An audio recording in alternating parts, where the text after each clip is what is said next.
हम एफेसियों के पुस्तक से एक वाक्य पढ़कर शुरू करेंगे। അതിന്റെ 6-ാം അധ്യായത്തിന്റെ 12 മുതലുള്ള വാക്യങ്ങൾ വായിക്കുമ്പോൾ നമുക്കൊരു പോരാട്ടമുണ്ട്, ഒരു വിശ്വാസത്തിന്റെ ഒരു പോരാട്ടമുണ്ടെന്നും ഒരു സർവായുധ വർഗം നമ്മൾ അതിനു വേണ്ടി ധരിക്കണമെന്നൊക്കെയും നമ്മളവിടെ വായിക്കുന്നുണ്ട്. एफेसियों का पुस्तक 6 का 12 जब हम पढ़ते समय में यहाँ पर हम देखते हैं कि हमें दुष्टों के साथ और वो आत्मिक सेनाओं के साथ जो आकाश में है उनके साथ एक बहुत बड़ा युद्ध है करके हम पढ़ते हैं। അപ്പൊ അതിനകത്ത് ഒരുപാട് വെപ്പൻസ് നമ്മൾ ധരിക്കേണ്ടതായ കാര്യങ്ങളുടെ ഒരു വിവരണം ഉണ്ട് അവിടെ. और उसके बाद अगला वाक्य में पढ़ते समय में हमको अलग अलग प्रकार के हथियार को हमें पहन लेना है करके, वो संभालना है करके ऐसा कहता है। അതിലൊരു ഒരു വെപ്പന്റെ കാര്യം മാത്രമാണ് നമ്മൾ ഇന്ന് അല്പം സമയം ചിന്തിക്കുന്നത്. आज कुछ समय के लिए हम उस हथियार में से एक हथियार के बारे में हम मनन करेंगे। അവിടെ അതിന്റെ 16-ാം വാക്യത്തിൽ നമ്മൾ വായിക്കുന്നു, എല്ലാറ്റിനും മീതെ. 16-ാം വാക്യത്തില് 16 वाक्य में हम पढ़ते हैं। അവിടെ കുറെ കാര്യങ്ങൾ പറഞ്ഞിട്ട് എബവ് ഓൾ എന്നൊരു വാക്യമുണ്ട്. उधर वाक्य 16 में ऐसे लिखा है कि उन सब के साथ. അവിടെ എന്നിട്ട് പറയുകയാണ്, എല്ലാത്തിനും സർവോപരിയായി നമുക്ക് നമ്മളെപ്പോഴും ഉപയോഗിക്കേണ്ട ഒരു ഉപകരണമാണ് അവിടെ പറയുന്നത്. അവിടെ വായിക്കുന്നത് 16-ാം വാക്യത്തില് അവിടെ വായിക്കുന്നു, അത് ദുഷ്ടന്റെ തീയമ്പുകളെ കെടുത്താൻ വേണ്ടിയാണ് നമുക്ക് ആ ഉപകരണം ആവശ്യമായിരിക്കുന്നത്. तो वाक्य 16 में जब पढ़ते समय में उन सब के साथ, यानी कि उससे भी ऊपरी जो सबसे मूल्य जो हमेशा हमें रहना चाहिए, ये हथियार है। और ये हथियार का खासियत यह है कि ये दुष्ट के सभी प्रकार के जो तीरे हैं वो तीरों को बुझा देता है, अग्नि तीरों को. എന്ന് പറഞ്ഞാല് ദുഷ്ടനോടുള്ള എതിർത്ത് നിൽക്കാൻ നമുക്ക്, അല്ലെങ്കിൽ ദുഷ്ടന്റെ തീയമ്പുകളെ കെടുപ്പാനാണ് നമ്മൾ ഈ ഉപകരണം ഉപയോഗിക്കുന്നത്. ये हथियार एक ऐसा हथियार है जिससे हम लोग दुष्ट से दूर रहने के लिए, बचने के लिए और उसके जलते हुए तीरों को बुझाने के लिए हम इस्तेमाल करते हैं. അപ്പൊ നമ്മൾ വിശ്വാസം എന്ന് ഇവിടെ ഉദ്ദേശിക്കുന്നത് ദൈവത്തിലേക്ക് വരാനുള്ള വിശ്വാസം മാത്രം എന്നതിനെ കുറിച്ചല്ല ഇവിടെ സംസാരിക്കുന്നത്. तो विश्वास का ढाल करके जब हथियार के बारे में बोलते समय में यह जो विश्वास जो यहाँ पर बोला है उसको सिर्फ प्रभु में आने के लिए जो विश्वास है उसमें हमें सीमित नहीं करना है. ഇവിടെ ദൈവത്തോട് അടുക്കണമെങ്കിൽ നമുക്ക് വിശ്വാസം വേണം, നമ്മളെ വിശ്വാസം കൂടാതെ ദൈവത്തെ പ്രസാദിപ്പിക്കാൻ കഴിയുകയില്ല എന്നൊക്കെ നമ്മള് ടുവേഴ്സ് ഗോഡിനോടുള്ള ബന്ധത്തിൽ നമ്മൾ ഫെയ്ത്തിനെ കുറിച്ച് പറയാറുണ്ട്. हम लोग विश्वास के विषय आते समय में परमेश्वर की ओर के लिए विश्वास, यानी विश्वास के बगैर हम परमेश्वर को प्रसन्न नहीं कर सकते, विश्वास रहना चाहिए. ये सब परमेश्वर की ओर की बातें हैं जो विश्वास हमें उत्पन्न करना है परमेश्वर की ओर के लिए. എന്നാൽ ഇവിടെ നമുക്ക് ദൈവത്തോടല്ല പോരാട്ടം. നമുക്കൊരു ഒരു എനിമി ഉണ്ട്, ഒരു ശത്രു ഉണ്ട്. ആ ശത്രുവിനോട് പോരാടാനുള്ള ഒരു ആയുധമായിട്ടും ഈ വിശ്വാസത്തെ പറയുകയാണ്. लेकिन यहाँ पर ये विश्वास को यहाँ पर जो विश्वास का ढाल करके बोला है, यानी कि ये हथियार के रूप में है. और हमारा युद्ध, हमें जो युद्ध करना है परमेश्वर की ओर नहीं करना है, बल्कि दुष्ट आत्मा और सेना और शैतान के अधिकारियों और अंधकार की बातों से है. तो ये उस बात के लिए है जो ये हथियार इस्तेमाल करना चाहिए. അപ്പൊ ഇവിടെ വിശ്വാസം എന്ന പരിച എടുത്തുകൊള്ളാനാണ് പറയുന്നത്. പരിച എടുത്തു നിൽക്കുക, വിശ്വാസം എന്ന പരിച. तो यहाँ पर विश्वास की डाल लेकर. അപ്പോൾ എന്താണ് ഈ വിശ്വാസത്തിന്റെ പരിച? तो वो क्या है फिर विश्वास की डाल? ഇവിടെ നമ്മള് ഈ നാളുകളിലായിട്ട് നമ്മള് ദൈവസന്നിധിയിൽ മനസ്സിലാക്കിയ, അല്ലെങ്കിൽ നമ്മളെ യാഗങ്ങളോടുള്ള ബന്ധത്തിൽ പഠിച്ചത്, നമുക്ക് കർത്താവായ യേശുക്രിസ്തു നമുക്ക് ദൈവസന്നിധിയിൽ പാപങ്ങളുടെ ഒരു പരിഹാരം, അല്ലെങ്കിൽ അവൻ അറ്റോൺമെന്റ് ആയി എന്നാണ് നമ്മൾ പഠിക്കുന്നത്. हम इन दिनों में जब खास रूप में रविवार के दिनों में हम लोग जब प्रायश्चित इसके बारे में, जब हम उत्सव के बारे में और बलियों के बारे में जब हम पढ़ रहे थे, उसमें से एक विषय था कि अब जो उस बलिदान के द्वारा हमारा प्रायश्चित हुआ है करके हमने देखा था. അപ്പോൾ ഈ പ്രായശ്ചിത്തം, പ്രൊപ്പസിയേഷൻ എന്ന് പറഞ്ഞാല് നമ്മളെ കവർ ചെയ്യുക എന്നുള്ളതാണ്. और हमने ये भी देखा था प्रायश्चित करना, यानी कि जो इब्रानी भाषा में जब प्रायश्चित करके शब्द का अर्थ ढूंढेगा तो उससे ये मालूम पड़ता है कि वो हमें ढक देना, उस अर्थ में उसे इस्तेमाल किया है. അപ്പൊ അതേ അർത്ഥമുള്ള ഒരു പദമാണ് ഈ ഷീൽഡ് എന്നുള്ളോട് അർത്ഥമാക്കുന്നത്. उसी रीति का, उसी अर्थ का करके एक शब्द है जो हमें ढाल देता है, हमें संभालता है. वो है ढक देने का विषय में, वो है ढाल लेकर. ഇവിടെ നമ്മളെ മറയ്ക്കുക എന്നുള്ളത് കൊണ്ട് നമ്മൾ അർത്ഥമാക്കുന്നത് നമ്മുടെ പാവങ്ങളെ മറയ്ക്കുന്നു എന്നുള്ള അർത്ഥത്തിലല്ല. കാരണം യേശുക്രിസ്തു നമ്മളിൽ നിന്നും പാവം എടുത്തു മാറ്റുക. നമ്മള് ദൈവത്തിന്റെ കുഞ്ഞാട്, നമ്മൾ യോഹന്നാന്റെ സുവിശേഷം അതിന്റെ 1:29 എന്താണ്? നമ്മളിൽ തന്നെ പാപത്തെ മറയ്ക്കുന്നതിനെ അല്ല അറ്റോൺമെന്റ് എന്ന് അർത്ഥമാക്കുന്നത്.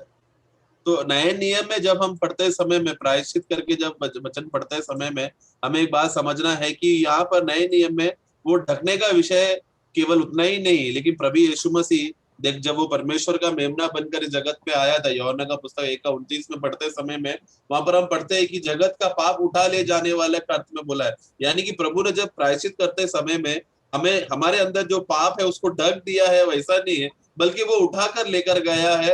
वो है प्रायश्चित का अर्थ के साथ समझते हैं। लेकिन एफेसो का पुस्तक में जो विश्वास का ढाल करके बोला है, वो इस रीति से पाप को ढकने का अर्थ में ढाल नहीं है। हम उसमें चुप रहे, ढाल में हम चुप तो रहे, वो हमें बचा रहा है। അപ്പൊ നമ്മൾ പാപത്തെ മറച്ചു, നമ്മളിൽ തന്നെ പാപത്തെ മറയ്ക്കുന്നു എന്നുള്ളതല്ല.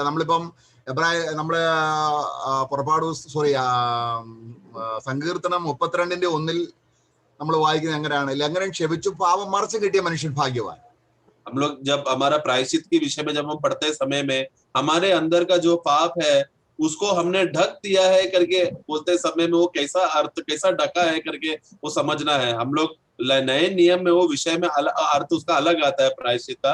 हम लोग भजन संगीता 32:1 में हम पढ़ते समय में वहां पर हम देखते हैं कि क्या है धन्य है जिसका अपराध क्षमा हो गया और जिसका पाप ढापा गया है, यानी कि ढका हुआ है करके जो भजन संगीता 32:1 में बोला है, वो व्यक्ति तो धन्य तो है।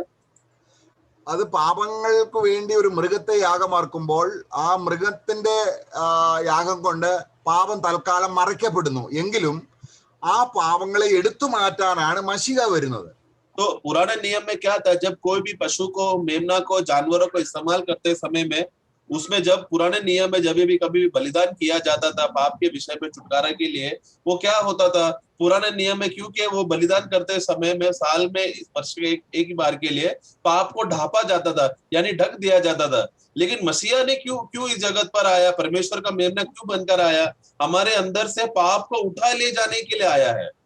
അപ്പം പഴയ നിയമത്തിൽ മറയ്ക്കുക തന്നെയായിരുന്നു. കാരണം ദാവീദിന്റെ പാപം മറച്ചെങ്കിലും യേശുക്രിസ്തു ക്രൂശിൽ മരിച്ചപ്പോഴാണ് ദാവീദിന്റെ പാപങ്ങൾ എടുത്തു മാറ്റപ്പെട്ടത്. കാരണം അതിനാണ് അവര് അവിടെ ഷിയോളിൽ താമസിക്കുന്നത്. അവരുടെ പാപങ്ങൾ ക്ഷമിച്ചതുകൊണ്ടാണ് യേശുക്രിസ്തു അവരെയും കൊണ്ട് സ്വർഗത്തിൽ പോയത്.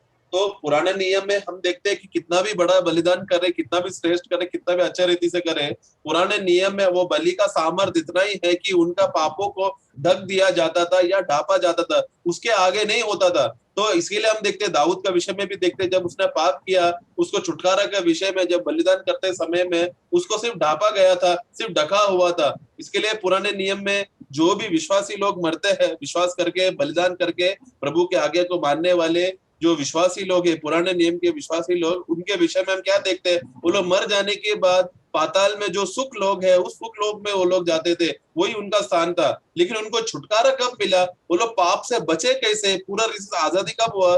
जब मसीहा आके दाऊद के लिए, पुराने नियम के विश्वासियों के लिए वो क्रूस पे जब प्रभु मरा, तब दाऊद और पुराने नियम के विश्वासी लोग को छुटकारा मिलकर वो लोग स्वर्गीय स्थान में गए। അപ്പൊ ഇവിടെ നമ്മള് ദാനിയേലിനോട് ദൈവം ഇടപെടുമ്പോൾ हम लोग जब दानियल के साथ जब प्रभु मुठभेड़ करते समय में ദാനിയേൽ പുസ്തകം അതിന്റെ 9-ാം അധ്യായം 24-ാം വാക്യത്തിൽ 9:24 में हम पढ़ते हैं 9:23 അവിടെ ഈ പഴയ നിയമത്തിൽ പറയുന്ന പ്രൊപ്പിസിയേഷൻ അറ്റോൺമെന്റ് എന്നുള്ള ബന്ധത്തിൽ വ്യത്യസ്തമായ രീതിയിലാണ് ഇവിടെ പറയുന്നത്. तो वहां पर पुराने नियम में जो प्रायश्चित करके जो शब्द है उसके विषय में जो छुटकारा उनको मिलने वाला है एक अलग रीति से बोला गया है. അവിടെ 70 ആഴ്ചവട്ടം നിയമിച്ചു കൊടുക്കുന്നതിനെ കുറിച്ച് പറയുകയാണ്. उसका 24वां वाक्य में पढ़ते समय में 70 सप्ताह उनके लिए नियुक्त किया है करके वहां पर हम पढ़ते हैं. അതിന്റെ 24-ാം വാക്യം, उसका 24 में हम पढ़ते हैं. അതിന്റെ 24-ാം വാക്യം വായിക്കുമ്പോൾ എന്തിനാണ് ഈ 70 വീക്സ് കൊടുത്തിരിക്കുന്നത്? तो वो क्यों था पवित्र नगर के लिए 70 सप्ताह दिया गया था? അത് അവിടെ ഒരു പ്രത്യേക പദം അവിടെ കൊടുക്കുന്നുണ്ട്. वहां पर एक खास शब्द इस्तेमाल किया है. ഒരു എവർലാസ്റ്റിംഗ് റൈറ്റസ്മെന്റ് സ്ഥാപിക്കണമെങ്കിൽ പാപം മറയ്ക്കുകയല്ല, പാപം എടുത്തു മാറ്റണം. तो वहां पर युगानी युग की धार्मिकता अगर प्रकट होना है तो क्या करना पड़ेगा? जो भी मनुष्य के अंदर का जो पाप है वो ढापा रहना नहीं चाहिए, ढका रहना नहीं चाहिए, बल्कि उसके अंदर से हटा ले जाना चाहिए, बाहर निकाल देना चाहिए, तो ही वो एक युगानुयुग का धार्मिकता प्रकट हो सकता है। അവിടെ നോക്കുക, അതിക്രമത്തെ തടസ്സം ചെയ്ത് പാപങ്ങളെ മുദ്രയിടുവാനും അകൃത്യത്തിന് പ്രായശ്ചിത്തം ചെയ്ത് നിത്യനീതി വരുത്തുവാനും. हाँ, वहां पर हम जब इसमें पढ़ते समय में जब उनको ठहराया है करके बोलते समय में अंत के अंत तक का अपराध, जो अपराध का होना बंद करे और पापों का अंत और अधर्म का प्रायश्चित के लिए उनको ये दिया गया था। അപ്പോൾ നമ്മള് അവിടെ നമ്മൾ അവസാനം വായിക്കുന്നുണ്ട്, 62 ആഴ്ചവട്ടം കഴിഞ്ഞിട്ട് അഭിഷിക്തം ഛേദിക്കപ്പെടും. और उसके बाद हम नीचे पढ़ते समय में हम देखते हैं कि जब 62 सप्ताह हो जाने के बाद वहां पर क्या हो गया, जो अभिषिक्त है वो काटा जाएगा। അപ്പോൾ ഈ അഭിഷിക്തം ഛേദിക്കപ്പെട്ടപ്പോൾ ഉണ്ടാകുന്ന പ്രൊപ്പസിയേഷൻ എന്ന് പറഞ്ഞാൽ അവിടുത്തെ ആ പ്രായശ്ചിത്തം എന്ന് ഉദ്ദേശിക്കുന്നത് പാപം നമ്മളിൽ നിന്നും തന്റെ ജനത്തിൽ നിന്ന് എടുത്തു മാറ്റുക എന്നുള്ളതാണ്. तो जब जो अभिषिक्त आएगा, जब वो काटा जाएगा, जब वो वध हो जाएगा, तो अब ये अभिषिक्त के द्वारा क्या हो रहा है, वहां पर हमारे अंदर से जो पाप है वो हटा दिया जा रहा है, वो अंत कर रहा है, अधर्म का पूर्ण रीति से हमारे अंदर से निकाल कर हमें छुटकारा दे रहा है। वो था वो जब मसीहा आकर करने वाला है करके वाक्य 26 में हम देखते हैं। അതാണ് നമ്മൾ വായിക്കുന്നത് അതിന്റെ യോഹന്നാന്റെ സുവിശേഷം. वही बात हम लोग यूहन्ना का सुसमाचार में അതിന്റെ 1:29 വായിക്കുമ്പോൾ, जो उसका 1 का 29 में हमने पढ़ा, जॉन चैप्टर 1 वर्स 29, അതായത് നമ്മുടെ പാപം ചുമക്കുന്ന ദൈവത്തിന്റെ കുഞ്ഞാണ്, അവൻ ചുമന്നുകൊണ്ട് പോവുകയാണ്. वहां पर हम देखते हैं कि वो परमेश्वर का मेमना है जो जगत के पाप को उठा ले जाता है, यानी उठाकर लेकर गया हमारे अंदर से। അങ്ങനെ യേശു എന്റെ പാപങ്ങളെ ചുമന്നുകൊണ്ട് പോയി എന്നിൽ നിന്നും പുറത്താക്കി, ആ പാപത്തെ പുറത്താക്കിയെങ്കിൽ എന്നെ ദൈവം എന്ത് ചെയ്യുന്നു, ക്രിസ്തുവിനെയും കൊണ്ട് കവർ ചെയ്യുക. പാപത്തെ എന്നിൽ വെച്ചിട്ട് കവർ ചെയ്യല്ല. ഷീൽഡ് എന്നുള്ളത് ഉദ്ദേശിക്കുന്നത് എന്താണ്, എന്നെ മറയ്ക്കുക എന്ന് പറഞ്ഞാൽ ഇനിയും ദൈവം നോക്കുമ്പോൾ എന്റെ ഉള്ളിൽ പാപമില്ല, പിന്നെ ആരെയാണ് ദൈവം കാണുന്നത്, ക്രിസ്തുവിനെയാണ്.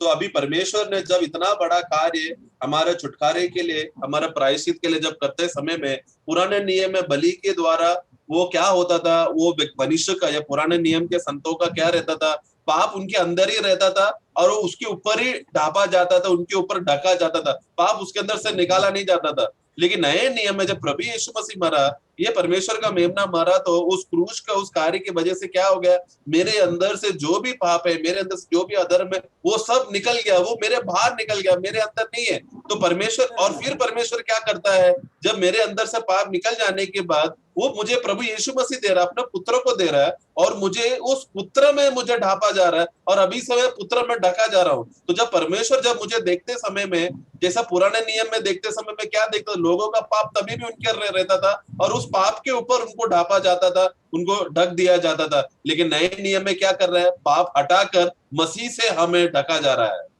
അപ്പൊ നമ്മൾ സാത്താനോട് എതിർത്ത് നിൽക്കുമ്പോൾ നമുക്ക് ഉണ്ടാകേണ്ട അടിസ്ഥാന ബേസ് ദൈവം നമുക്ക് കാണിച്ചു തരുന്നത്, എന്നിൽ പാപം ഉണ്ടെങ്കിൽ സാത്താനോട് എതിർത്ത് നിൽക്കാൻ കഴിയത്തില്ല.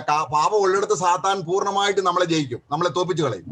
तो इसके लिए हम लोग जब हम जो नए नियम के विश्वासी है, हमें जब शैतान को जब हम सामना करते समय में, शैतान कब हमारे ऊपर विजय प्राप्त कर सकता है, जब हमारे अंदर पाप रहते समय में। क्योंकि जब तक हमारे अंदर पाप रहेगा वो उसको अधिकार मिलता है, उसको सामर्थ्य मिलता है हमसे युद्ध करके हमें हराने के लिए। അതുകൊണ്ടാണ് നമ്മൾക്ക് ദൈവം നമ്മളെ അല്ല വിശ്വസിക്കേണ്ടത്, പാപമില്ലാത്തവനാണ് യേശു ക്രിസ്തു. കാരണം ദൈവം നമുക്ക് തന്ന ക്രിസ്തുവിൽ പാപമില്ല. इसके लिए हम अपने ऊपर कभी विश्वास नहीं करना है, अपने ऊपर कभी भरोसा नहीं करना है, क्योंकि परमेश्वर छुटकारा बचाने के लिए मेरे हाथ पर नहीं छोड़ा है, बल्कि उसने पाप रहित, जिसमें पाप नहीं है, जो पाप से अज्ञात है, वो प्रभु यीशु मसीह को हमें दिया है। वो है हमारा विश्वास का आधार। അപ്പം സാത്താൻ നമ്മളിലേക്ക് കൊണ്ടുവരുന്ന ആ ഫയറി ഡാർട്ട്, അല്ലെങ്കിൽ അവിടെ പറയുന്ന ആ ഫ്ലെയിമിംഗ് ആരോ എന്ന് പറയുന്നത് എന്താണ്? तो जब हम लोग वापस एफिसियों का पुस्तक 6 का 16 में वहां पर हम पढ़ते हुए समय में, शैतान क्या करता है, वो जलते हुए तीरों को हमें हमारे अंदर बेचता है करके बोलते समय में, वो जलते हुआ तीर क्या है, നമ്മളിൽ ഉറങ്ങിക്കിടക്കുന്ന പാപാവസ്ഥയെ ഉണർത്തുക എന്നുള്ളതാണ്, മോഹം കൊണ്ട് ഉണർത്തുക എന്നുള്ളതാണ് സാത്താൻ ആഗ്രഹിക്കുന്നത്. यानी कि शैतान क्या करता है, हमारे अंदर जो सोया हुआ जो अभिलाषा, जो पाप में जो हमारे अंदर जो सोया हुआ है, जो निर्जीव है, उस बात को वो वापस उसको मोह के द्वारा, अभिलाषा के द्वारा उसको उत्तेजना कर उसके जागरूक कराता है। ये है शैतान का सबसे बड़ा लक्ष्य विश्वासी के अंदर। അപ്പൊ നമ്മുടെ ഉള്ളിലേക്ക് അങ്ങനെ ഒരു ആരോ വരുമ്പോൾ तो जब हमारे अंदर इस तरह का तीर जब आता है, നമുക്ക് മുറുകെ പിടിക്കാനുള്ള വിശ്വാസത്തിന്റെ ഷീൽഡ് എന്ന് പറയുന്നത് ഞാനല്ല, ക്രിസ്തുവാണ്. हमें तो उस समय में मुझे पकड़ कर रखने के लिए, मुझे आश्रय करने के लिए, भरोसा करने के लिए जो ढाल है, वो ढाल मैं नहीं हूं, मेरे काबिलता मेरे सामर्थ्य पर नहीं है, बल्कि वो ढाल प्रभु यीशु मसीह है. നമുക്കിത് മനസ്സിലാകാത്ത കാലത്തോളം നമ്മളിൽ തന്നെ ആശ്രയിക്കുന്നത് കൊണ്ട് സാത്താൻ നമ്മളെ നിഷ്പ്രയാസം തോൽപ്പിച്ചു കളയും. तो ये जब तक हम ये बात समझते नहीं है ये सच्चाई में, और जब तक हम लोग अपने आप पे भरोसा कर कर अपने में आश्रय करते हैं, सब बातों में हमें अपने आप को देखते रहने की वजह से शैतान हमें आसानी से हरा देता है. നമുക്കറിയാം, ഇപ്പോൾ നമ്മള് ഇസ്രായേലും അതേപോലെ ഹമാം തമ്മിലുള്ള ആ പിന്നെ ടെററിസ്റ്റ് തമ്മിലുള്ള ആ യുദ്ധത്തിന്റെ കാര്യം നമ്മൾ നോക്കുകയാണെങ്കിൽ, उदाहरण के लिए अभी जो चल रहा है, जो युद्ध है इस्राएल जो हमास का जो आतंकवादी संगठन के साथ जो युद्ध कर रहा है, उस बात को अगर उदाहरण में देखें तो അവർക്ക് ശത്രുവിൻ്റെതായിരിക്കുന്ന മിസൈലിനെ ശത്രുവിന്റെ രാജ്യത്ത് വെച്ച് തന്നെ നശിപ്പിച്ച് കളയാനുള്ള അയൺ ഡോം എന്ന് പറയുന്ന ഒരു ആധുനിക യുദ്ധ സജ്ജീകരണമുണ്ട്. तो हम देखते हैं कि उनके पास जब शत्रु अपना रॉकेट जब छोड़ते समय में, वही रॉकेट को शत्रु के देश में नाश करने का जो सुविधा है, जो मिसाइल है आयरन डोम करके बोलकर, वो सुविधा उनके पास है, जो शत्रु का रॉकेट को, मिसाइल को शत्रु का देश में ही खत्म कर देता है. ഇതിനേക്കാൾ സുരക്ഷിതമായ അഡ്വാൻസ് ആയ ഒരു ക്രമീകരണമാണ് ദൈവം നമ്മളിൽ ക്രിസ്തുവിനെ തന്നിരിക്കുന്നത്. लेकिन इससे भी सामर्थ्य से भरा हुआ, इससे भी आधुनिक, इससे भी एकदम ताकतवर रीति से जो सुरक्षता है, जो प्रभु जो संभालने वाला विषय आते समय में, प्रभु उसमें उससे भी ज्यादा सामर्थ्य रीति से हमें संभाल रहा है. ഇവിടെ നമ്മൾ എന്താ വിശ്വസിക്കേണ്ടത്? लेकिन यहाँ पर हमें क्या विश्वास करना है? ഞാനല്ല, ക്രിസ്തു ആണ് എന്നതാണ് ഈ വിശ്വാസത്തിന്റെ ഷീൽഡ്. मैं नहीं बल्कि मसीह हूँ, ये है वो विश्वास का वो ढाल. അത് ശത്രുവിന്റെ പരിധി വെച്ച് തന്നെ നശിച്ചു പോകും. और वो क्या हो रहा है, वो शत्रु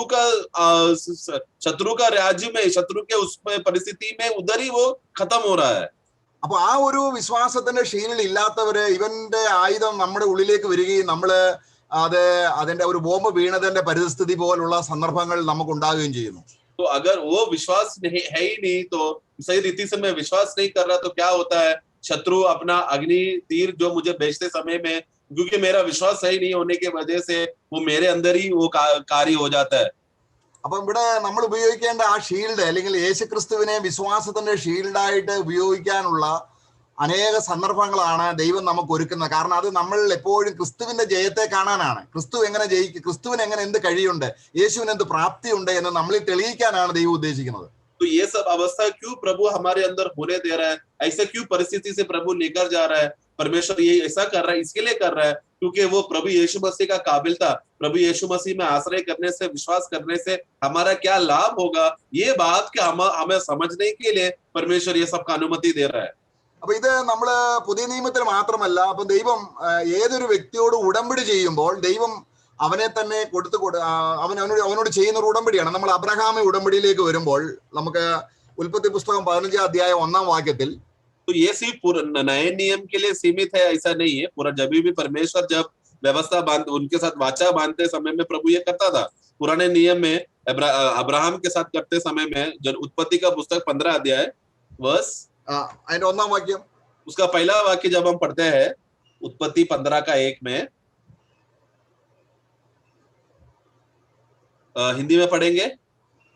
इन बातों के पश्चात यहोवा का यह वचन दर्शन में अब्राम के पास पहुंचा, हे अब्राम मत डर, तेरी ढाल और तेरा अत्यंत बड़ा प्रतिफल मैं हूँ. നമുക്ക് നിന്നെ മറയ്ക്കുന്ന ഷീൽഡ് ഞാനാണ്. हाँ, उधर प्रभु क्या कह रहा है, तुझे ढकने वाला, तुझे छुपा के रखे, तुझे संभालने वाला, जो ढांपने वाला वो ढाल वो मैं हूँ. അപ്പൊ അബ്രഹാം എന്തുകൊണ്ടാണ് അബ്രഹാമിന് ആ സമയത്ത് അനേക ശത്രുക്കൾ ഉണ്ടായിരുന്നു. अब उस समय में अब्राहम के जीवन में बहुत सा शत्रु था. പക്ഷെ അവൻ ഏകനായി ആ ദേശമെല്ലാം സഞ്ചരിക്കുകയും ദൈവത്തിന്റെ കൂട്ടുകാരനായി തീരുകയും ചെയ്തത് അവൻ ആ ഫെയ്ത്ത് ഉണ്ടായിരുന്നു. കാരണം എന്റെ ഷീൽഡ്, എന്നെ മറയ്ക്കുന്നത് ദൈവമാണ്. ഞാൻ എന്നെ തന്നെ മറച്ചാൽ മറയ്ക്കുന്നതിനെ അല്ല, ദൈവം എന്നെ മറയ്ക്കുകയാണ്. അവന്റെ പരിചയം കൊണ്ട് അവനെ കൊണ്ട് തന്നെ എന്നെ മറയ്ക്കുകയാണ്. तो ऐसा क्या है अब्राहम के विषय में? हम अब्राहम के विषय में देखते समय में वो एक अकेला व्यक्ति था, वो अकेला खड़े होकर युद्ध किया, सब प्रकार का युद्ध से वो जीता, सामर्थ रहा, वो अकेला दुनिया भर वो घूमता था, कनान देश को अकेला वो घूमा, सब वो अकेला अकेला किया। ऐसा क्यों था? ऐसा क्यों? क्योंकि उसको मालूम था, उसको अच्छी तरह से विश्वास और भरोसा था कि यहोवा मेरा ढाल है, मैं अपने आप को मैं छुपा नहीं सकता, मैं अपने आप को ढक नहीं सकता, बल्कि मेरा सामर्थ और मेरा ढाल जो है वो यहोवा परमेश्वर है। അപ്പം നമുക്ക് ഇനി അതിനെ കുറിച്ച് അനേക കാര്യങ്ങൾ പറയാനുണ്ട്, പക്ഷെങ്കിൽ നമ്മളൊരു ഉദാഹരണത്തിന് വേണ്ടി എടുത്തതാണ്. इसके विषय में तो बहुत से बातें हैं, लेकिन बस आपको समझने के लिए एक उदाहरण मैंने अब्राहम का जीवन की मैंने लिया। കാരണം ദൈവം ഉടമ്പടി ചെയ്യുന്നവരോടെല്ലാം ദൈവം പറയുന്നത്, അവരെങ്കിൽ ദൈവം ആരോടെല്ലാം ഉടമ്പടി ചെയ്തിട്ടുണ്ടോ, കവനന്റ് ചെയ്തിട്ടുണ്ടോ, അവർക്കെല്ലാം മനസ്സിലായത് ദൈവം എന്റേതായിരിക്കുന്ന പരിചയമാണ്. तो क्योंकि परमेश्वर जब भी किसी के साथ वाचा बांधते समय में जिन जिन लोगों के साथ परमेश्वर ने वाचा बांधा है, वो सब लोग अच्छी तरह से जानते हैं, मैं जिस परमेश्वर के साथ वाचा बांध रहा हूँ, ये परमेश्वर ही मेरा ढाल है। നമ്മൾ ഇനി ദാവീദിനെ കുറിച്ച് നമുക്ക് നോക്കുകയാണെങ്കിൽ, अगर हम दाऊद के विषय में देखें तो അവിടെ അദ്ദേഹം പറയുന്ന ഒരു വാക്യം നമുക്ക് വായിക്കാം. हम एक वाक्य पढ़ेंगे, 56 അധ്യായം, भजन संगीता 56,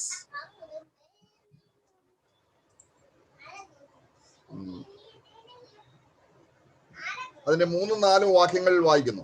उसका 3 और 4 में हम पढ़ते हैं। 56 का 3 और 4 पढ़ेंगे। जिस समय मुझे डर लगेगा, मैं तुझ पर भरोसा रखूंगा, परमेश्वर की सहायता से मैं उसके वचन की प्रशंसा करूंगा, परमेश्वर पर मैंने भरोसा रखा है, मैं नहीं डरूंगा। ഇവിടെ നമ്മളിപ്പോ ഇവിടെ നമ്മളെ ഒരു പരിചയം എന്നൊരു പദം അവിടെ ഇല്ല എങ്കിൽ പോലും, तो यहाँ पर ढाल करके शब्द भले ही इस्तेमाल नहीं किया है तो भी അതിന് പറയുന്നതാണ് ആശ്രയം. लेकिन वो ढाल को जो दूसरा शब्द जो इस्तेमाल किया है वो है भरोसा। എന്ന് പറഞ്ഞാൽ വിശ്വാസത്തിലുള്ള ആശ്രയം. വിശ്വാസം മാത്രം പോരാ, ആ വിശ്വാസത്തിൽ സമ്പൂർണമായും ക്രിസ്തുവിനെ മറയായി കാണുന്നതാണ് ആശ്രയം എന്ന് പറയുന്നത്. यानी कि क्या सिर्फ विश्वास काफी नहीं, लेकिन उस विश्वास में मैं पूर्ण रीति से, संपूर्ण रीति से मैं उस व्यक्ति पर मैं भरोसा कर रहा हूँ। मेरा भरोसा करने वाला एक ही व्यक्ति जो नींव है, जिस पर मैं विश्वास कर रहा हूँ, वो मेरा पूरा भरोसा है। जब मैं उन पर भरोसा करता हूँ, वही मेरा एक ढाल है, वही मेरा छुपाने का स्तर है। मैं प्रभु में छुप चुका हूँ, उसमें ढक चुका हूँ। അപ്പൊ ശത്രുവിന്റെ തിരകൾ വരുമ്പോൾ ദാവീദിനെ സംബന്ധിച്ചോളം ഒരുപാട് യുദ്ധങ്ങൾ ചെയ്തവനാണ്. तो जब शत्रु आते समय में दाऊद के विषय में हम देखते हैं कि दाऊद को बहुत शत्रु है और बहुत सा युद्ध उसने किया है। അതിന്റെ 9, 10, 11 വാക്യങ്ങൾ നമ്മൾ വായിക്കുമ്പോൾ उसका 9, 10, 11 पढ़ेंगे। 9, 10, 11 वही अध्याय का। अब जिस समय मैं पुकारूंगा, उसी समय मेरे शत्रु उल्टे फिरेंगे, यह मैं जानता हूँ कि परमेश्वर मेरी ओर है, परमेश्वर की सहायता से मैं उसके वचन की प्रशंसा करूंगा, यहोवा की सहायता से मैं उसके वचन की प्रशंसा करूंगा, मैंने परमेश्वर पर भरोसा रखा है, मैं न डरूंगा, मनुष्य मेरा क्या कर सकता है। ഇവിടെ എന്താണ് നമുക്ക് ഈ പരിചയം എന്ന് പറയുന്നത് എന്താണ്? तो यहाँ पर ढाल क्या है?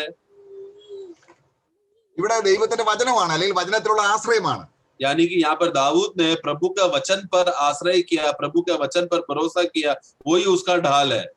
അപ്പൊ നമുക്ക് ദൈവം നമുക്ക് ക്രിസ്തുവിനെ ഒരു മറയായിട്ട് തന്നു എന്ന് പറഞ്ഞ പാപത്തെ മറയ്ക്കുന്നതിന് നമ്മൾ അതിന്റെ വ്യത്യസ്തത നമ്മൾ കണ്ടു.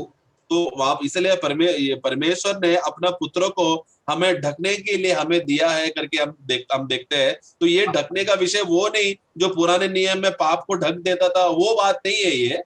ഇവിടെ നമ്മൾക്ക് ശത്രുവിനോടുള്ള യുദ്ധത്തിന് ക്രിസ്തുവിനെ നമ്മൾ ഹൃദയത്തിൽ കാണണം. എന്റെ ക്രിസ്തു എന്റെ ഹൃദയത്തിലുണ്ട്, അവൻ എന്റെ പരിചയമാണ് എന്ന് നമ്മൾ വിശ്വസിച്ചാൽ ആ നിമിഷം ശത്രുവിന്റെ തിര നമ്മളിലേക്ക് വരാതെ തന്നെ ശത്രു സ്ഥലത്ത് വെച്ച് നശിച്ചു പോകും. तो इसीलिए हम क्योंकि हम युद्ध भूमि में है, इस युद्ध भूमि में रहते समय में हमें अच्छी तरह से समझना है, शत्रु हमेशा अपने वो जलते हुए तीर को वो फेंकते रहते समय में, उस समय में मेरा भरोसा क्या है, उस समय में मेरा आश्रय क्या है, मैं क्या विश्वास कर रहा हूँ कि मेरे अंदर प्रभु यीशु मसीह है, मेरा ढाल प्रभु यीशु मसीह है। जब ये पक्का भरोसा में, उस पक्का निश्चय का विश्वास में जब मैं रहते समय में क्या होता है, शत्रु का कोई भी तीर मेरे अंदर कार्य नहीं करता, और उसके विपरीत शत्रु का जितना भी तीर है वो उसके ही क्षेत्र में, उसके ही भूमि में टूटकर गिर जाता है। അപ്പോൾ പല നിലത്തിൽ അവിടെ നമ്മൾ വായിക്കുന്ന യേശു ക്രിസ്തുവാണ്, അവന്റെ വചനമാണ്, നമ്മൾ അവനിലുള്ള ആശ്രയമാണ്. നമ്മൾ അപ്പോൾ തന്നെ സദൃശവാക്യം 18 അധ്യായം 10 വാക്യം വായിക്കുമ്പോൾ उसमें नीति वचन 18 का 10 में जब हम पढ़ते समय में हमने अभी देखा कि हम परमेश्वर विश्वास कर रहे, भरोसा कर रहे हैं, उसके वचन पर विश्वास कर रहे हैं, वही हमारा ढाल है करके हम देखते हैं। उसी के साथ साथ नीति वचन 18:10 में यहोवा का नाम दृढ़ गढ़ है, धर्मी उसमें भागकर सब दुर्घटनाओं से बचता है। मैं ഇവിടുത്തെ പ്രയോഗം എന്ന് പറയുന്നത് ദൈവത്തിന്റെ നാമം.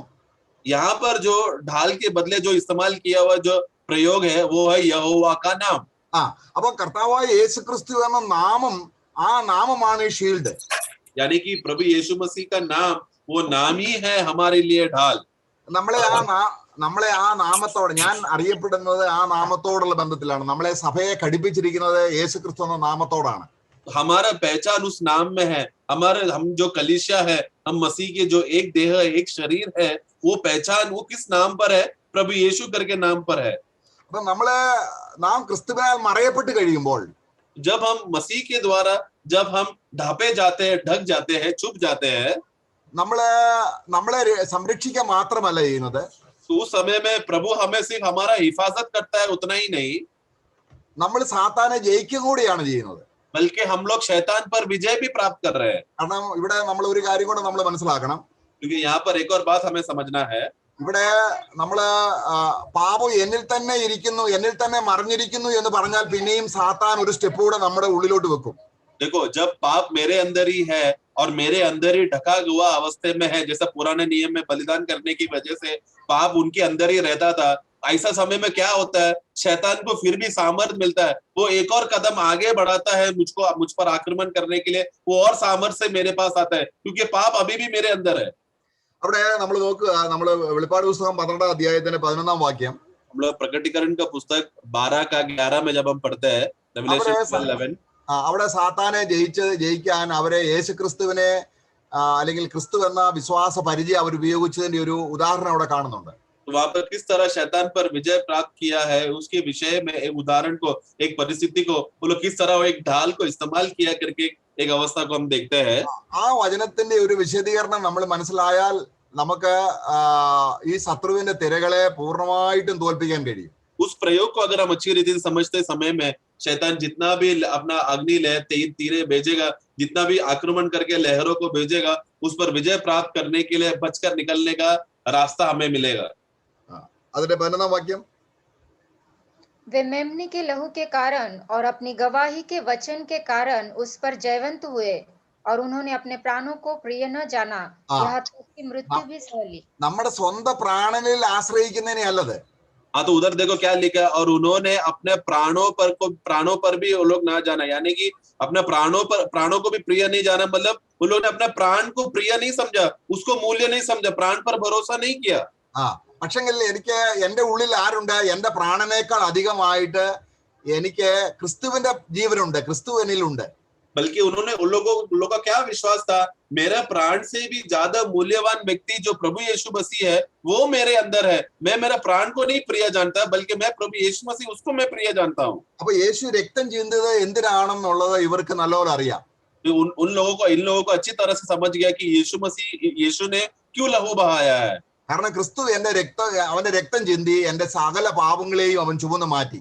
क्योंकि यीशु मसीह ने लहू बहाया और वो लहू बहाकर मेरे अंदर का सारे पापों को उसने हटा दिया। കാരണം എന്നിൽ പാപം ഉണ്ടെങ്കിലേ എന്നോട് ഇടപെടാൻ സാത്താന് കഴിയത്തുള്ളൂ. क्योंकि मेरे अंदर अगर पाप रहेगा तो ही शैतान मेरे साथ कार्य करेगा, तो ही वो मुझसे मुठभेड़ करने आएगा।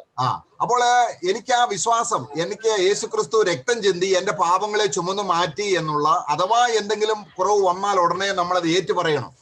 तो इसके लिए जब भी मेरे अंदर कभी भी कोई भी कमी आने की वजह से या मैं गिर जाता हूँ, मोह में गिर जाएगा, तो तुरंत मैं विश्वास करना है कि मैं अपने में विश्वास नहीं करना, बल्कि प्रभु है जिनके लहू की वजह से मैं सुरक्षित हूँ, जिसने मेरा सारा पापों को धोकर शुद्ध करके वो मेरा सारा पापों को निकाल दिया है करके ये विश्वास तुरंत आना जरूरी है।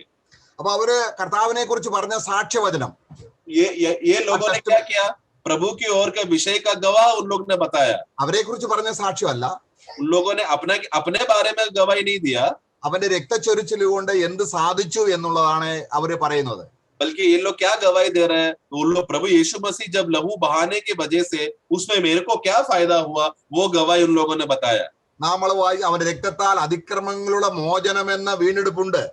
वहां पर हम देखते कि उनके लहू के द्वारा अधर्म का जो छुटकारा है वो लहू के द्वारा हमको मिलता है। നമുക്ക് അവിടെ കൊലോസ്യ ലേഖനത്തിൽ അത് വായിക്കാം. അത് വളരെ ദൃഢമായ ഒരു സാക്ഷ്യമാണ്. കാരണം യേശുവിനെ കുറിച്ച് നമുക്ക് ദൃഢമായ ഒരു സാക്ഷ്യമുള്ളപ്പോൾ ഈ സാത്താന്റെ യാതൊരു പോയിന്റും നമ്മൾ ജയിക്കത്തില്ല. तो ये कोलोसे का पुस्तक में उस गवाही को हम देखते हैं. जब ये पक्का दृढ़ विश्वास गवाही जब अगर अंदर रहेंगे तो शैतान का कोई भी सामर्थ हमारे अंदर कार्य नहीं करेगा. അവിടെ അതിന്റെ 14-ാം വാക്യം കൊലോസ്യ ലേഖനം 1:14 പറഞ്ഞിട്ട് പിന്നെ ഈ യേശു ആരാണെന്നുള്ള കാര്യമാണ് താപ്പോട്ട് പറയുന്നത്. तो हम लोग कोलोसे का पुस्तक पहला अध्याय वाक्य 14 पढ़ने के बाद ये उस 14 में प्रभु क्या किया है करके बोलकर फिर ये प्रभु कौन है करके बता रहा है. बाकी 14 വാക്യത്തിൽ കണ്ടോ, 14 में हम क्या पढ़ते हैं कि वो हमारा छुटकारा है, अर्थात पाप को क्षमा जो प्राप्त होती है. എന്നിട്ട് പിന്നെ അവൻ ആരാണ്? അവൻ അദൃശ്യനായ ദൈവത്തിന്റെ പ്രതിമയാണ്, സർവസൃഷ്ടിക്ക് ആദിജാതനാണ്. അങ്ങനെ താപോട്ട് അവൻ പറയുന്ന കാര്യങ്ങൾ ഈ ക്രിസ്തുവിന്റെ സാക്ഷ്യമാണ്. ഈ ക്രിസ്തുവിനെ കുറിച്ച് അവർക്കുള്ള ജ്ഞാനമാണ്. तो वो प्रभु ने क्या किया है वाक्य 14 में बोलकर उन्होंने हमें छुटकारा दिया लहू के द्वारा और उन्होंने हमारे पापों का क्षमा किया है करके बोलने के बाद वो प्रभु कौन है करके वाक्य 15 से नीचे पढ़ेगा तो हम देखते हैं वो अदृश्य परमेश्वर का प्रतिरूप है और सारा सृष्टि का पहलौटा है करके. ये क्या है? प्रभु यीशु मसीह के बारे में गवाह है. प्रभु यीशु मसीह कौन है करके ये लोग बता रहे हैं. അങ്ങനെ യേശുവിനെ കുറിച്ചുള്ള ജ്ഞാനം കൊണ്ട് ഒരു വ്യക്തി നിറയണം. इस तरह यीशु मसीह के ज्ञान के विषय में वो व्यक्ति विश्वासी बढ़ना चाहिए. നമ്മൾ അല്പസമയം കിട്ടുമ്പോൾ ദൈവസന്നിധിയിൽ ഇരുന്ന് ദൈവത്തിന്റെ ആത്മാവിൽ വചനം പരിശോധിക്കുമ്പോൾ യേശു ക്രിസ്തുവിനെയാണ് നമുക്ക് ജ്ഞാനമായിട്ട് തന്നിരിക്കുന്നത്. आमेन. इसके लिए हमें जब भी थोड़ा भी समय मिलता है, जितना भी समय मिलता है, उस मिलते समय में हमें वचन की ओर हमें अभ्यास करना है, वचन को मनन करना है. मनन करते समय में परमेश्वर अपना पुत्र प्रभु यीशु मसीह को ज्ञान स्वरूप हमको देगा. നമ്മൾ കൊലോസ്യ ലേഖനം 2-ാം അധ്യായത്തിന്റെ 2-ാം വാക്യത്തിൽ വായിക്കുകയാണ്. उसका 2 कोलोसे का पुस्तक 2:2 में हम पढ़ते हैं. എന്താണ് വായിക്കുന്നത്? 2:2 पढ़ेंगे. ताकि उनके मनों में शांति हो और वे प्रेम से आपस में गठे रहे और वे पूरी समझ का सारा धन प्राप्त करे और परमेश्वर पिता के भेद को अर्थात मसीह को पहचान ले. താപ്പോട്ടുള്ള വാക്യങ്ങൾ വായിക്കുമ്പോൾ അതിന്റെ 3-ാം വാക്യം और बाकी 3 पढ़ेंगे. जिसमें बुद्धि और ज्ञान के सारे भंडार छिपे हुए हैं. അവനാണ് യഥാർത്ഥത്തിൽ ജ്ഞാനമായി നമുക്ക് തീരേണ്ടത്. तो अभी देखो सब प्रकार हम लोग बाकी 2 में जो पढ़ा कि वो पूरा समझ का सहारा वही है और वही उसी में बुद्धि और ज्ञान ये सब प्रभु यीशु मसीह है. എനിക്ക് എന്റെ പാപത്തിന് പരിഹാരമായി തീർന്ന അല്ലെങ്കിൽ രക്തം ചിന്തി മരിച്ച യേശു ആരാണെന്നുള്ള പരിജ്ഞാനം വർദ്ധിക്കും തോറും ശത്രുവിന് എന്റെ മുമ്പിൽ നിൽക്കാൻ പറ്റുന്നില്ല. കാരണം എനിക്ക് യേശുവിനെ കുറിച്ചുള്ള ഭയങ്കര ജ്ഞാനമാണ്. तो क्योंकि प्रभु यीशु मसीह कौन है और वो लहू बहाने की वजह से मुझे क्या क्या मिला, मेरा क्या क्या फायदा हुआ, मेरा पाप का छुटकारा हुआ, ये बात जब मैं मनन करते समय में प्रभु का बुद्धि और ज्ञान मेरे अंदर बढ़ते रहते समय में क्या हो जाता है? शैतान को मेरे अंदर कार्य करने के लिए नहीं हो पाता. ക്രിസ്തുവിനെ കുറിച്ചുള്ള ജ്ഞാനം വരുമ്പോൾ ഈ ജ്ഞാനം നമുക്ക് ഒരു ഷീൽഡായിട്ട് നമ്മളെ കവർ ചെയ്യുന്നു. तो जब मसीह का ये ज्ञान में जब हम बढ़ते रहते समय में क्या हो जाता है? ये ज्ञान हमारे लिए एक ढाल बनता है और ये ढाल हमारा हिफाजत करता है.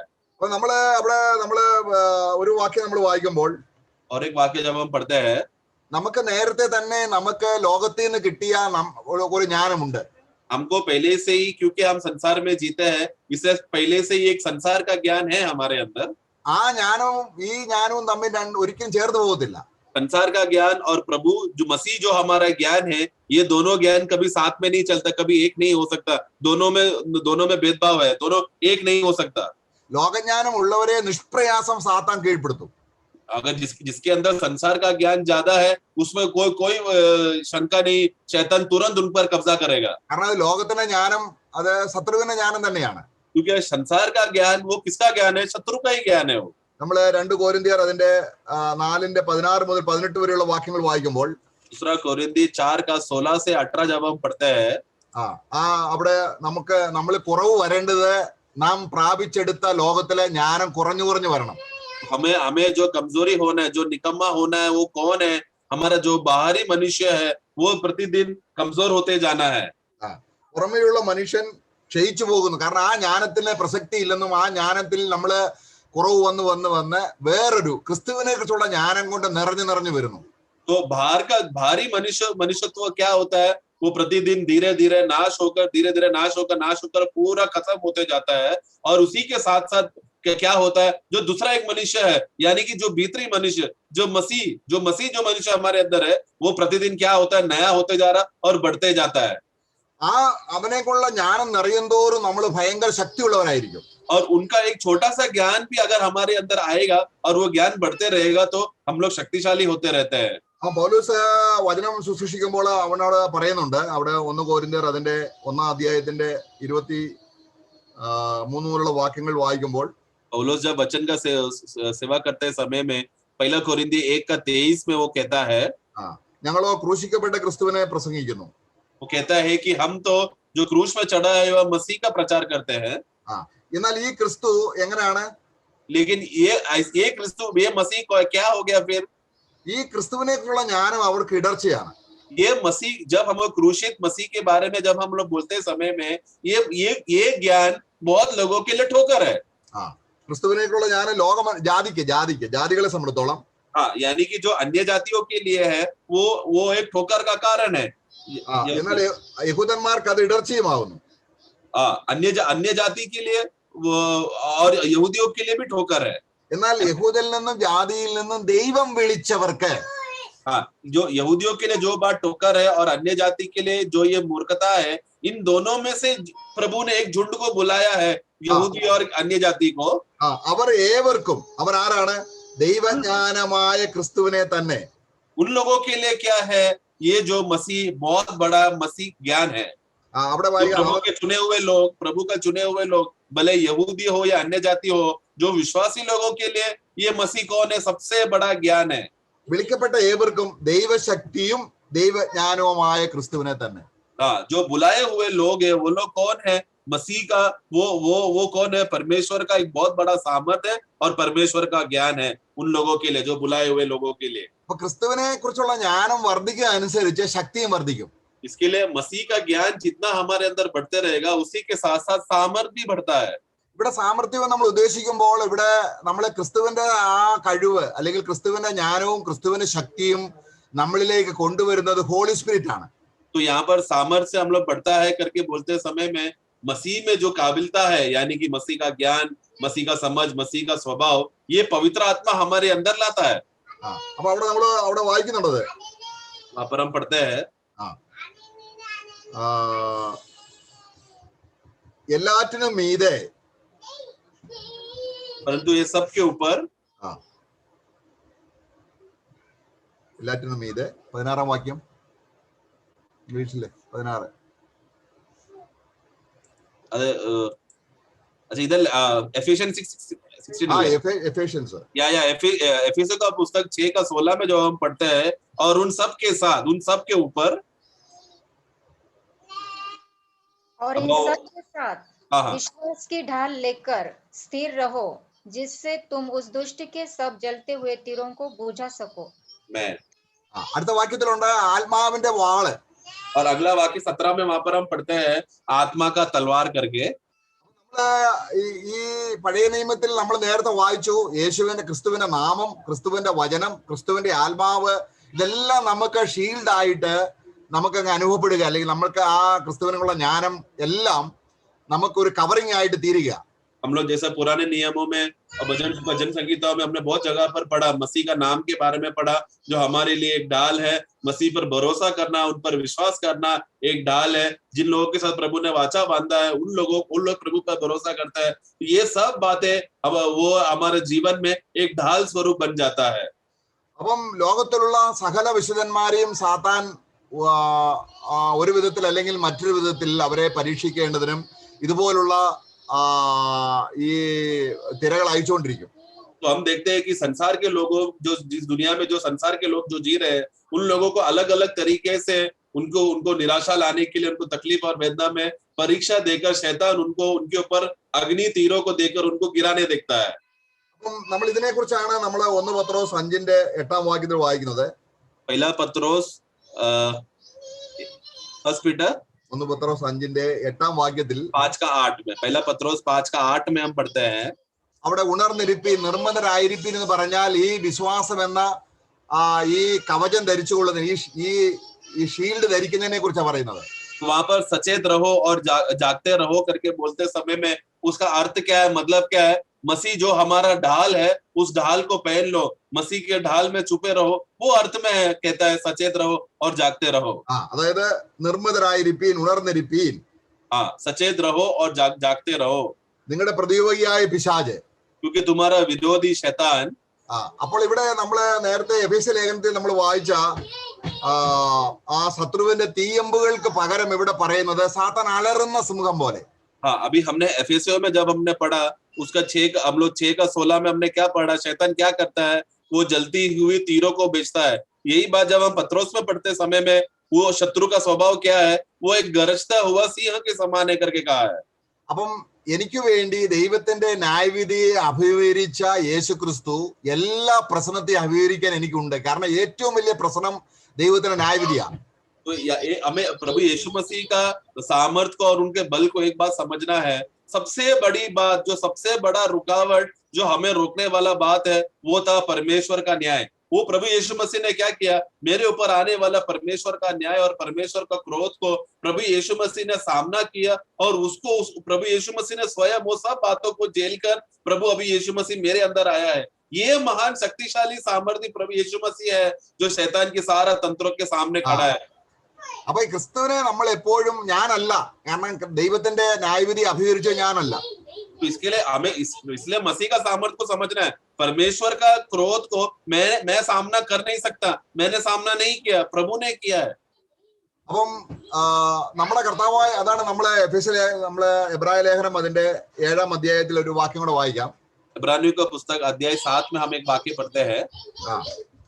അവിടെ ക്രിസ്തുവിനെ ദൈവം നമുക്ക് തന്നിരിക്കുന്നത് ദൈവത്തോട് അടുക്കാൻ വേണ്ടിയാണ്. കാരണം ദൈവത്തിന്റെ സന്നിധിയിലുള്ള ന്യായവിധിയെ ചുമന്നു മാറ്റി നമുക്ക് ക്രിസ്തുവിനെ തന്ന് നമ്മളെ ദൈവം അടുപ്പിച്ചപ്പോൾ അവിടെ ഒരു വാക്യം നമ്മൾ വായിക്കുന്നുണ്ട്.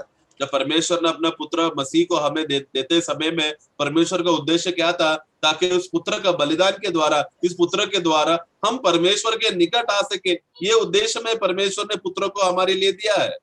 അതിന്റെ 25-ാം വാക്യം, उसका 25 में हम पढ़ते हैं, इब्रानियों 7:25। യേശു ക്രിസ്തു മുഖാന്തരമായി इसके लिए जो उसके द्वारा यानी यीशु मसीह के द्वारा ദൈവത്തോട് അടുക്കുന്നവർക്ക് വേണ്ടി, परमेश्वर के पास आते हैं, അവർക്ക് വേണ്ടി അവൻ 24 മണിക്കൂറും പക്ഷപാതം ചെയ്യുന്നുണ്ട്. और ऐसे लोगों के लिए जो परमेश्वर के पास आ सके, ऐसे लोगों के लिए प्रभु 24 घंटे उनके लिए मध्यस्थी करता है। അതുകൊണ്ട് അവരെ എന്ത് ചെയ്യുന്നു, അവരെ പൂർണ്ണമായി രക്ഷിപ്പാൻ, ഏതിൽ നിന്ന്, और उनको पूरा पूरा उद्धार कर सकता है, उद्धार देता है। किस किस बातों से बचाता है, किस बात से बचा रहा है? എല്ലാ ലോകത്തിലുള്ള എല്ലാ പ്രശ്നത്തിൽ നിന്നും യേശു രക്ഷിക്കാനായിട്ട് നമുക്കുണ്ട്. संसार में आने वाला कोई भी प्रकार का तकलीफ क्यों ना हो, वो सब प्रकार से पूरा पूरा उद्धार देने के लिए यीशु मसीह सामर्थ्य है, वो हमारे अंदर है। അപ്പം സാത്താന്റെ ഏതെങ്കിലും തിര വരുമ്പോൾ ഞാനല്ല ക്രിസ്തുവാണ് എന്നുള്ള ദൃഢമായ വിശ്വാസം ഉണ്ടായിരിക്കണം. इसलिए शैतान का कोई भी तीर आते समय में या वो गरजते आते समय में मैं नहीं बल्कि मसीह है जो सामना कर रहा है करके ये पक्का विश्वास हमें होना जरूरी है। നമ്മുടെ സഹോദരന്മാരോട് ഇടപെടുമ്പോഴും നമുക്ക് ഈ ബോധ്യം ഉണ്ടായിരിക്കണം, ഞാനല്ല ക്രിസ്തു അത്രേ സഹോദരന്മാർ ഇടപെടുന്നത്.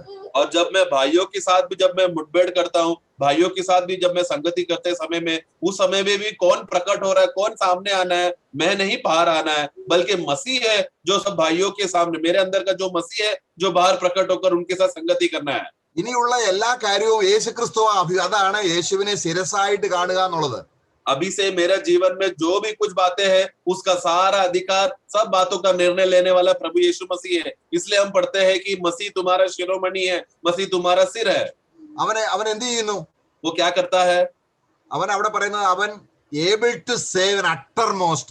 वो उधर हम पढ़ते हैं, उधर हमने पढ़ा कि वो पूरा पूरा उद्धार कर सकता है, यानी पूर्ण रीति, कितना भी नीचा अवस्था क्यों ना हो उसमें भी पूरा पूरा रीति से बचा सकता है।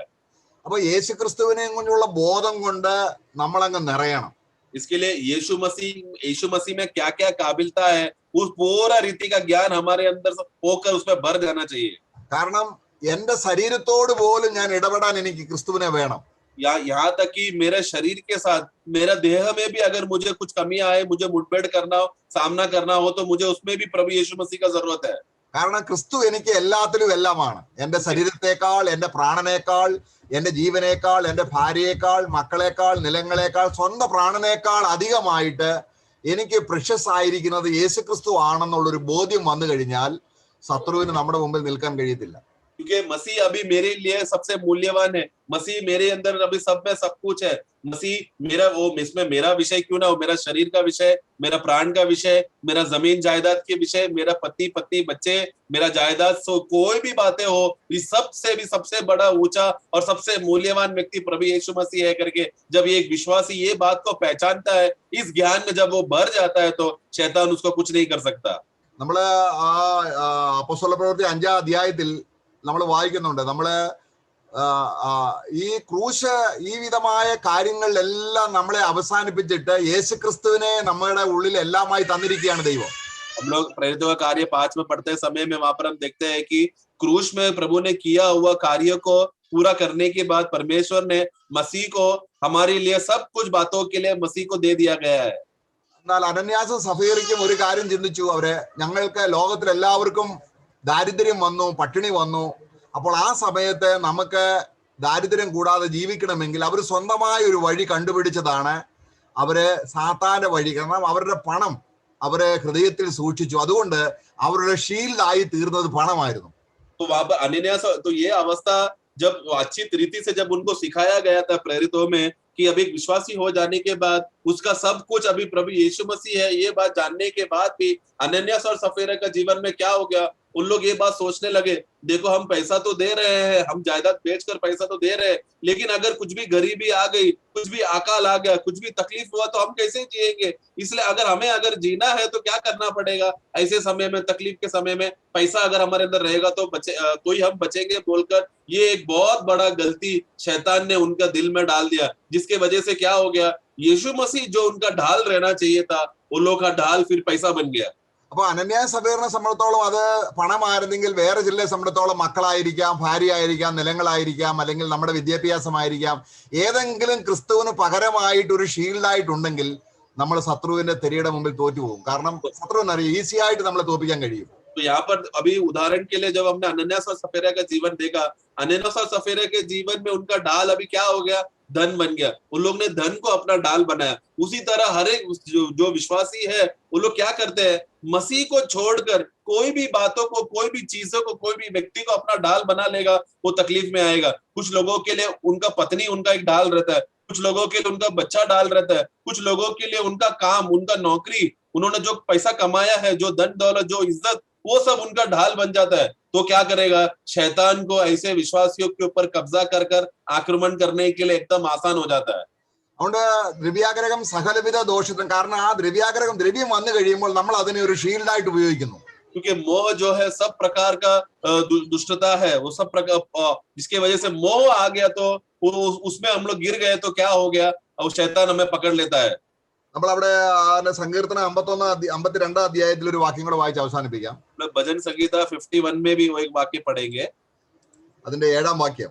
51 का 7 में हम पढ़ते हैं, അവിടെ അതിന്റെ 7-ാം വാക്യം, ദൈവത്തെ തന്റെ ശരണമാക്കാതെ അല്ലെങ്കിൽ ഷീൽഡാക്കാതെ वह परमेश्वर को ही हमारे उनका शरण स्थान नहीं बनाएगा, तो यानी परमेश्वर ही अगर डाल नहीं है तो അതിന് അവിടെ ഒരു പ്രത്യേകമായ ഒരു കാര്യമാണ് അവിടെ പറയുന്നത്. वहां पर एक खास बात कहता है, 52-ന്റെ 7. सॉरी 52 का 7 है, 52 का 7 में हम पढ़ते हैं, 52 का 7 पढ़ेंगे। देखो यह वही पुरुष है जिसने परमेश्वर को अपनी शरण नहीं माना, परंतु अपने धन की बहुतायत पर भरोसा रखता था और अपने को दुष्टता में दृढ़ करता था। കാരണം അവർ ആരംഭത്തിൽ ക്രിസ്തുവിനെ ഷീൽഡായിട്ട് പിടിച്ചവരാണ്. ये लोग कौन थे, शुरुआत में परमेश्वर उनका भरोसा था, परमेश्वर उनका ढाल था। ആദ്യം ഞങ്ങള് ദൈവസന്നിധിയിൽ ഒന്നുമില്ലാത്തവരാണ്. നമ്മള് കൊരിന്ത്യർ ലേഖനം 1-ാം അധ്യായത്തിൽ വായിക്കുന്നത് പോലെ ദൈവം ഏറ്റവും നികൃഷ്ടമായതിനെ, ബലമില്ലാത്തതിനെ, ദരിദ്രമായതിനെയൊക്കെ തെരഞ്ഞെടുത്തു. പക്ഷെങ്കിൽ 10-20 കൊല്ലം കഴിഞ്ഞപ്പോൾ അവർക്ക് ആശയം മാറി. ഇന്ന് ഞങ്ങൾ ധനവാന്മാരാണ്, കഴിവുള്ളവരാണ്, ഞങ്ങൾ ഇന്ന് അത്ര മോശപ്പെട്ടവരല്ല എന്നൊരു നിലയിൽ അവർ വരുന്നു. तो जैसा हम लोग 1 कोरिन्थी 1 अध्याय में हम पढ़ते हैं, परमेश्वर किन लोगों को चुना, जो सबसे नीच है, जो कुछ भी नहीं है, ऐसे लोगों को चुना। तो ये विश्वासी जो भजन संहिता 52 में हमने पढ़ा, इन लोगों का स्वभाव अवस्था क्या था? ये लोग पहले कुछ भी नहीं थे, परमेश्वर ने उनको चुना, ये लोग विश्वास पे आ गया, लेकिन विश्वास में आने के कुछ सालों के बाद क्या हो गया? उनको ज्ञान बढ़ गया, तो लोग क्या हो गया? अपने स्वयं पर आश्रय करने लगा, और वो लोग क्या बोलते हैं? अभी हम लोग कुछ है, अभी हमारे पास धन है, अभी जायदाद है बोलकर, अभी हमें परमेश्वर को जरूरत नहीं है। इस तरह परमेश्वर पे भरोसा छोड़कर बाकी बातों में, धनों में और बाकी चीजों में वो लोग भरोसा करने लगे। കൊരിന്ത്യർ ലേഖനം 1-ാം അധ്യായത്തിൽ 29-ാം വാക്യത്തിൽ വായിക്കുകയാണ്. കാരണം ഒന്നുമില്ലാത്തതും ഹീനമായതിനെ തിരഞ്ഞെടുത്തു. പക്ഷേ മനുഷ്യർ പറയുകയാണ്, ഞങ്ങൾ 10-20 കൊല്ലം കഴിഞ്ഞപ്പോൾ ഇപ്പൊ ഞങ്ങൾ അങ്ങനല്ല, ദൈവം ഞങ്ങളെ വിളിച്ച അവസ്ഥയിലല്ല, ഇപ്പോൾ ഞങ്ങൾക്ക് ഏതാണ്ടൊക്കെ ഉണ്ട്. तो हम लोग पहला कोरिन्थी 1:28 में हम पढ़ते समय में परमेश्वर में जगत की नीच और तुच्छों को वरन जो है भी नहीं ऐसे लोगों को वो चुना है करके, ऐसा लोगों को चुनने के बाद कुछ साल हो गया तो ये विश्वासी लोग क्या बोलते हैं? अभी हम लोग नीच नहीं है, अभी हम लोग तुच्छ नहीं है, अभी हम लोग कुछ तो बन चुके हैं, अभी हमारे कुछ तो मूल्यता है बोलकर वो लोग परमेश्वर को ठुकरा कर अपने स्वयं में जीने लगे. അങ്ങനെയുള്ളവരെ സാത്താന്റെ കൈ വീണിരിക്കുകയാണ്. കാരണം അവരുടെ ഷീൽഡ് ധനമാണ്. तो ऐसा लोग का अवस्था क्या हो गया? वो लोग पहले से ही शैतान के हाथ में वो लोग गिर चुके हैं, प्रभु से वो लोग दूर हो चुके हैं, क्योंकि उन लोगों ने ढाल धन को बना दिया. പ്രിയമുള്ളവരെ, ദൈവം നമ്മളെ വിളിച്ച അവസ്ഥയിൽ തന്നെ ആയിരിക്കണം. കാരണം ദൈവം നമ്മളെ വിളിച്ചപ്പോ ഒന്നുമില്ലാന്ന് എന്ന് കണ്ടിട്ട് തന്റെ പുത്രനെ നമുക്ക് എല്ലാമായി തന്നിരിക്കുകയാണ്. आमीन. इसलिए प्रियो, जब प्रभु ने हमको बुलाते समय में जिस बुलावट पे बुलाया है और उस बुलाते समय में हमारा परिस्थिति क्या था, वही परिस्थिति में हमें बने रहना है, उससे हमें अवस्था हटना नहीं है. जब हम लोग नीच थे और तुच्छ थे और हम लोग कुछ भी नहीं थे, ऐसे अवस्था में प्रभु हमें बुलाया है, तो ऐसे लोगों को प्रभु मसीह उनके लिए सब कुछ बनकर प्रभु पिता परमेश्वर ने उनको दे दिया है. ऐसे विश्वासी के लिए अभी सब कुछ मसीह है. यही परिस्थिति में बना रहना है, इससे बाहर नहीं निकलना है. അപ്പൊ ദൈവസന്നിധിയിൽ നിൽക്കാനുള്ള യോഗ്യത എന്താണോ അത് തന്നെയാണ് ഏതൊരു പ്രശ്നത്തോടും അഭിമുഖീകരിക്കാനുള്ള യോഗ്യത. तो अभी जो कारण मैं परमेश्वर के सामने धैर्य से मैं खड़ा रहने का जो कारण है, वही कारण है परमेश्वर संसार में जो भी बातें आपत्ति विपत्ति तकलीफ क्लेश कुछ भी आए, तो वही कारण से मैं खड़ा रह सकता हूँ संसार में भी. കാരണം ശത്രു അവരുടെ കണ്ണുകളെ മറയ്ക്കുന്നു. കാരണം ഇപ്പോൾ നീ അനുഗ്രഹിക്കപ്പെട്ടു, ഇപ്പോൾ നിന്റെ ധനം കൊണ്ടും നിന്റെ മഹിമ കൊണ്ടും ദൈവത്തിന് നിൽക്കാം. तो शैतान क्या करता है? वो धोखा देकर विश्वासियों को क्या बोलता है? देख, तू परमेश्वर ने तुझे आशीष किया है, अब तेरे पास धन है, तेरे पास जायदाद है, तेरे पास बहुत कुछ है बोलकर, इसके लिए अभी तू क्या कर, अभी इसके भरोसे में तू जी सकता है बोलकर शैतान उनको धोखा देने लगता है. അപ്പൊ നമ്മുടെ വിശ്വാസത്തിന്റെ പരിചയമായി കാണുന്നത് ക്രിസ്തു അല്ല എങ്കിൽ നമ്മൾ തീർച്ചയായിട്ടും വഞ്ചിക്കപ്പെട്ടിരിക്കുകയാണ്. तो विश्वास का ढाल अगर वो मसीह नहीं कोई और चीज या कोई और व्यक्ति बन जाता है, तो फिर हम लोग बहुत बड़ा धोखे में हम लोग गिर चुके हैं. നമ്മള് കൊലോസ്യ ലേഖനം 1:21-22 വാക്യങ്ങൾ വായിച്ച് അവസാനം പറയുകയാണ്, പൗലോസായ ഞാൻ ആകാശത്തിന്റെ കീഴെ സകല മനുഷ്യരോട് പ്രസംഗിക്കുന്ന സുവിശേഷം യേശുക്രിസ്തു തന്റെ ശരീരത്തിന്റെ ത്യാഗത്തിലൂടെ നമ്മളെ പിതാവിനോട് അടുപ്പിച്ച് വിശുദ്ധരും നിഷ്കളങ്കരുമായി നിർത്തിയത് നിങ്ങൾ കണ്ടിട്ട് അവസാനം വരെയും ആ നിലയിൽ തന്നെ ആയിരിക്കണമെന്ന്. കൊലോസ്യ ലേഖനം 1-ാം അധ്യായത്തിന്റെ 21 മുതലുള്ള വാക്യങ്ങൾ വായിക്കുമ്പോൾ 27 അല്ലേ? 1-ാം അധ്യായത്തിന്റെ 21. कोलोसे का पुस्तक 1:21 से हम पढ़ते समय में वहां पर हम देखते हैं कि पौलुस, जिन्होंने जगत पे सभी लोगों को उसने सुसमाचार बांटा था, वो कहता है कि उसका 23 पढ़ेंगे. 21 पढ़ना. ദൈവത്തോട് അകന്നു പോയവരായിരുന്നു നമ്മൾ. हम लोग एक समय में परमेश्वर से हम लोग दूर थे. എന്നാൽ 22-ാം വാക്യത്തിൽ യേശുക്രിസ്തു എന്ത് ചെയ്തു? लेकिन 22वां वाक्य में प्रभु ने क्या किया? യേശുക്രിസ്തു നമുക്ക് ദൈവം അല്ലെങ്കിൽ അവന്റെ പ്രൊപ്പിഷിയേഷൻ ആയിട്ട് തന്നു. वो हमें परमेश्वर ने अपना कवरिंग ആയിട്ട് തന്നു. हमारा परमेश्वर ने उनका पुत्र को हमें ढाल के रूप में या हमें ढकने के रूप में प्रायश्चित होकर हमको दिया. അത് എങ്ങനെ? നമ്മൾ ഹോളി ആയിട്ടും അൺബ്ലെയിംലെസ് ആയിട്ട് നിൽക്കാൻ വേണ്ടി. वो क्यों अपने पुत्र को दिया है? ताकि हम लोग निर्दोष और पवित्र खड़े रहने के और निष्कलंक रूप से बने रहने के लिए.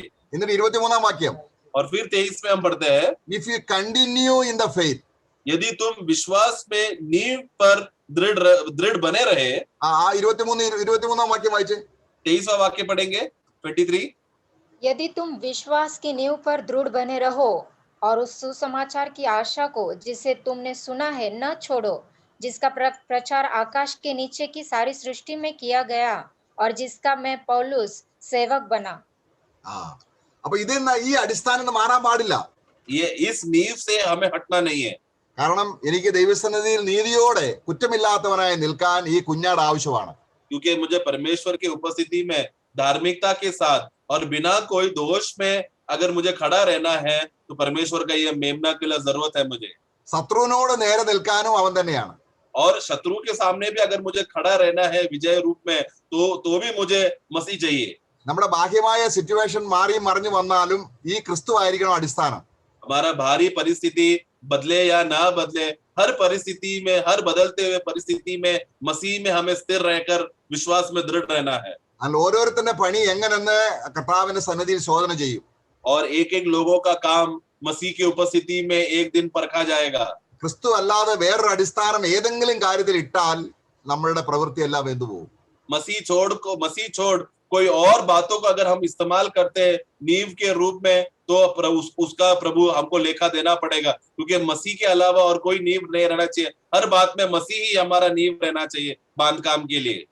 ദൈവം നമ്മളെ ധരിപ്പിച്ച പുത്രൻ എന്ന ആ കവറിങ് കൂടാതെ നമ്മൾ വേറെ എന്തെങ്കിലും കവറിലായി പോയാൽ, വേറെ എങ്കിലും സുരക്ഷിതമായിട്ട് കണ്ടുപോയാൽ, പ്രിയമുള്ളവരെ, നമ്മൾ ശത്രു നമ്മളെ പെട്ടെന്ന് കീഴ്പ്പെടുത്തി കളയും. तो परमेश्वर ने हमें छुपने के लिए, परमेश्वर ने हमें ढके रहने के लिए जो व्यक्ति प्रभु यीशु मसीह को दिया है, उसको छोड़ कोई और बात में छुपने गया, उसको छोड़ कोई और बात पर आश्रय और भरोसा कर उसमें अगर ढकने का कोशिश करेगा तो शैतान हमें कब्जा पकड़ लेगा. ഇതിനാണ് വിശ്വാസത്തിന്റെ പോരാട്ടം എന്ന് നമ്മൾ പറഞ്ഞത്. ആദ്യത്തിൽ നമ്മൾ പറഞ്ഞത് വിശ്വാസത്തിന്റെ പോരാട്ടം. इसलिए हमने शुरुआत में हमने पढ़ा एक बहुत बड़ा युद्ध में हम है करके. പൗലോസ് പറയുകയാണ്, ഞാൻ ഓട്ടം തികച്ചു, വിശ്വാസം കാത്തു. पौलुस कहता है कि मैंने अच्छा दौड़ा और मैंने वो विश्वास को मैंने थामे रखा. ഇനിയും നീതിയുടെ കിരീടം എനിക്ക് വെച്ചിരിക്കുന്നു. और अब धार्मिकता का मुकुट मेरे लिए संभाले रखा है. ദൈവം നമ്മളെ വിളിച്ചിരിക്കുകയാണ്, നമ്മളെ അതിനായി എൻകറേജ് ചെയ്യുന്നു. എന്തെങ്കിലും ക്രമക്കേട് വന്നു പറഞ്ഞുവെങ്കിൽ മനസാന്തരപ്പെട്ട് ക്രിസ്തുവിനെ വീണ്ടും യഥാസ്ഥാനപ്പെടുത്തി ക്രിസ്തുവാണ് എനിക്ക് എല്ലാം എന്ന് നമ്മൾ വിശ്വസിക്കുകയും ദൈവസന്നിധിയിൽ ആ നിലയിൽ നമ്മളെ സമർപ്പിക്കുകയും ചെയ്യാം സഹോദരന്മാരെ. इसके लिए है भाइयों, परमेश्वर ने हमें इस रीति से, अद्भुत रीति से उन्होंने संभाल कर रखा है. मसीह में हम सुरक्षित रखे हैं. उसी में बढ़ते रहने के लिए, अंत तक, प्रभु के आगमन तक मसीह में बने रहने के लिए हम अपने आप को प्रभु में समर्पण करें. Praise the Lord. Praise the Lord.